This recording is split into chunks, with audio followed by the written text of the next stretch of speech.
Victor Orban, a couple of news items, if you don't mind. Victor Orban said that you told him that you want to cut funding for Ukraine as soon as you get there. Where's that effect? He said that in an interview. Yeah. Is he correct? Is that the plan? Well, first of all, he's a fantastic guy, and he's taken in no illegal immigrants. He runs his country very tough, and a lot of people don't like it. But he runs it very tough, and it does very well, and there's no crime. They don't have, when you look at what's happening in our country, where there's crime on every street corner and murder, death all over the place, and it's going to get a lot worse because of the migrants coming in. You know, millions and millions of people coming out of prisons and coming out of mental institutions, and they're all coming in to the United States. We had a great time. We had dinner. We get along very well. But I told him is Europe is spending a tiny fraction of what we're spending. And the European nations, as a combination, they should be paying the same because, you know, their economy is approximately the same size. If you add them all up, their economy is very close to our economy. Plus, they're in a lot more danger than we are. We have a thing called an ocean between us, right? And they don't. So they have $100 billion, probably more than that, less spending on Ukraine than we do. They should be spending money. I had the same thing with NATO. They weren't spending on NATO. I said, you got to spend on NATO. And they did. Once I said it, I said, I won't protect you. I would not protect you if you're not spending, if you're not paid up. But Europe is about $100 billion less in spending in giving money to Ukraine. And I said, that's something that really has to be taken care of. It's not fair to us. So he was okay in saying what he said? Well, he was okay. I mean, he gave a very short statement, a sort of statement. I told him, I think it's very unfair to America. It's very unfair to the United States taxpayer. When we're spending all of the money or a majority of the money, Europe should be spending. I call it, you have to equalize. Equalize. They have to equalize what we spent, and they should do that. And they will do that, just like they did with NATO. They will do that if somebody is in there to tell them. But do you think Biden's calling them, saying you have to equalize? I don't think he's ever said that. One more thing from today's news, TikTok, the Republicans just voted to, Republicans and Democrats just voted to ban it. You don't think they should ban it right now? Well, I didn't say anything other than you have to look at Facebook. Facebook is the enemy of the people. They did those lockboxes. They spent $500 million. Do you know, if you spent more than $5,600 or whatever the number is, if you spent $100 more, they put you in prison for campaign violations, right? Zuckerberg, or Zuckerbucks, whatever you want to call him, is spending, the number is crazy. He's spending $500 million in the last election, and nothing happens to him. And that money's being passed all over the place, especially on the lockboxes, or so-called lockboxes, because they're not lockboxes. I call them open boxes. And I think that something has to be done with Facebook. And one thing I will say, I don't want Facebook to get bigger because I think Facebook is an equal threat. And that includes with China, because if China wants to know anything about what Facebook knows, they're going to give them the information. Mr. President, I'm very curious about what it's like for you, your life. You know, no one's gone through what you've gone through. Nobody in human history has really, and I know you have supporters, friends, family. They say it's lonely at the top. And I'm actually curious, is it ever lonely for you? I mean, no one can fully relate to what you've been through and what you're going through. Are you ever lonely? So over the years, I love history. I study history. And I was always told that Andrew Jackson, as a president, was treated the absolute worst. He was just really lambasted. And I heard Abraham Lincoln was second, but he was in a thing called the Civil War, so you can understand that. But Andrew Jackson was really, really treated badly. In fact, his wife died during the process. I mean, a lot of people say she died because of the way they were treated. I mean, she was heartbroken and broken in so many other ways. And I heard that for years. And I look now, even last night I was saying it, I said, I don't care, Andrew Jackson or anybody else, nobody has, when you think of the fake things, nobody's been treated like Trump in terms of badly. Russia, Ukraine, everything was a scam. And it literally starts the new one. As you win one, you start the other. Impeachment hoax number one, impeachment hoax number two, all hoaxes and scams. And I said, if they ever devoted their time to making America great again, it would be a lot easier. Some people say, sir, how do you get out of bed in the morning? It's a war. We're fighting some very bad people, some very evil people. And it's a war. And it's a war that we're winning. You know, when I looked at the numbers last night, we had tremendous numbers. You had tremendous.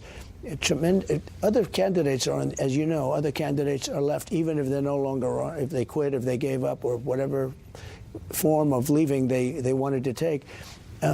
Those numbers were incredible numbers, and the numbers of people that voted were incredible numbers. There's never been spirit, in my opinion, for an election of an American president like there is right now.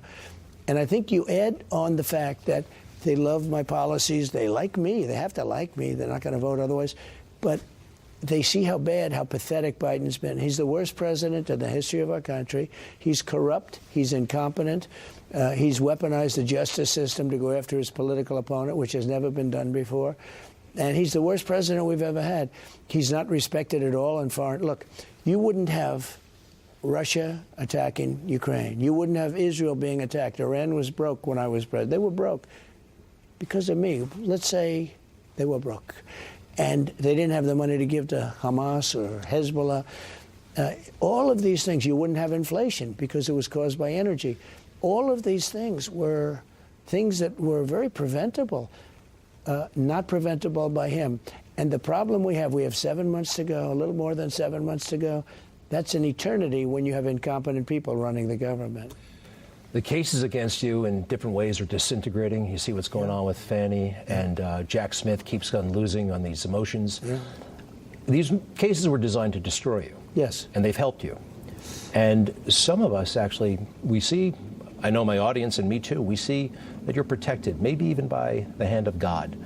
Has that ever crossed your mind? I mean, the idea that these indictments could have been a benefit to you politically, it's almost it was inconceivable a year ago. Now look at where you are. Well, I've watched people over the years, politicians get indicted, and the first thing they do is go to the microphone and say, I'll be leaving office now, and I will fight for my name and my reputation, and I'll be going back home to my family. You know, they leave for a lot of different reasons, but nobody's ever been hit like me. And there's never been anything like this. Look, my numbers are highest. Nobody's ever seen numbers like this.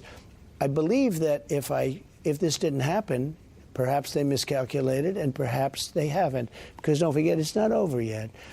But there is some kind of a protective force, because you look at what I've been hit with. These are horrible people. These are corrupt. You know, Jack Smith, I call him deranged Jack Smith. This guy is out to murder. Here's Joe Biden with 50 times the number of documents, classified stuff. He took it all for a 50-year period. And don't forget, they can blame his mental health. And I agree with them on his mental health. His mental health is terrible. But they can blame his mental health.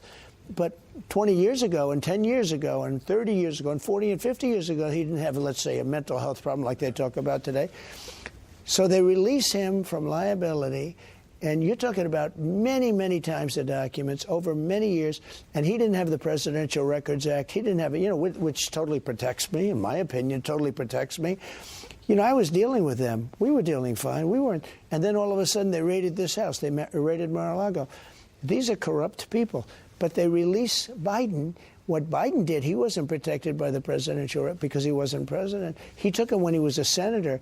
Dick Durbin got up and said, if he did that, that's a real bad thing. That's as bad as it gets. Dick Durbin's on their side. And I just remember when he heard about that, he took a lot of classified documents as a senator. Dick Durbin couldn't believe it. So when you look at it, there's something going on, because they're going after me viciously. Then all of a sudden it comes out that Biden took 10 times the number of documents that I did. And I took them very legally, and I wasn't hiding them. We had boxes on the front of and a lot of those boxes had clothing, and we're moving out, okay? Unfortunately, we're moving out of the White House. And because we're moving out of the White House, our country's going to hell. But we weren't hiding anything. He was. And then you see him with his Corvette. Nobody ever mentions the one, though, that's the worst, is he had him in Chinatown. And those were boxes that were used. If you take a look at those boxes there was a lot of activity in those boxes. They show pictures of them. These were boxes that were used. In Mar-a-Lago, we had the Secret Service. We had all sorts of security. We had everything. And what he did was far more egregious. I mean, what I did, I had protection. I had the right to do it, in my opinion, and in my lawyer's opinion and everything else. But when you see that the way they released him, and they say, we're going to release him, it was egregious what he did. But by the way, they released Hillary Clinton. She hammered her phones. She used all sorts of acid testing and everything else. They call it bleach pit, but it's essentially acid that will destroy everything, within 10 miles. I mean, what she did was unbelievable. Nothing happens to her. Nothing happens to Bill Clinton. He took it out in his socks. It was the famous socks case, which he actually ended up winning. So when I look at this, Greg, I say, there's got to be something. It was very interesting when they were going after me viciously, raiding my house, everything else, because Jack Smith is an animal. He's a total animal. He's deranged. He really is. He's a deranged person. The other gentleman who went after Biden, it was a weird kind of a conclusion, because he said, he's competent to be president, but he's not competent to stand trial. That's sort of a strange thing. I don't think people are going to buy that very much, because certainly it'll be used during the campaign. Very curious. You're a tough person, obviously, but you have experienced loss like anybody else. Yeah. You lost your brother over the past couple of years, your sister, your late wife, Ivana. How do you grieve? Because you were like right back at work. You had to be. And it's hard to conceive somebody like you shedding tears. And I'm curious, did it happen then? Has it happened? So I don't like to do it. When you lose somebody, it's very tough. I lost my mother-in-law very recently. She was a great woman. She was very beautiful woman, inside and out, and she died. And I will tell you, it's a tough thing. I don't like to show that. I don't like to see it. But you have. A lot of people, sure you do. I mean, you do when you lose somebody that you really love. My sister, my brother, when you lose your parents. It's a very tough thing, and I find nothing wrong with it. But I don't like to do it in public. Now I have to tell you something. Sometimes I don't think you can really help it, and that's okay too. I think that's okay too. But grieving is grieving. When you lose somebody that's very close, in many ways, if you don't grieve, perhaps you're not such a good person.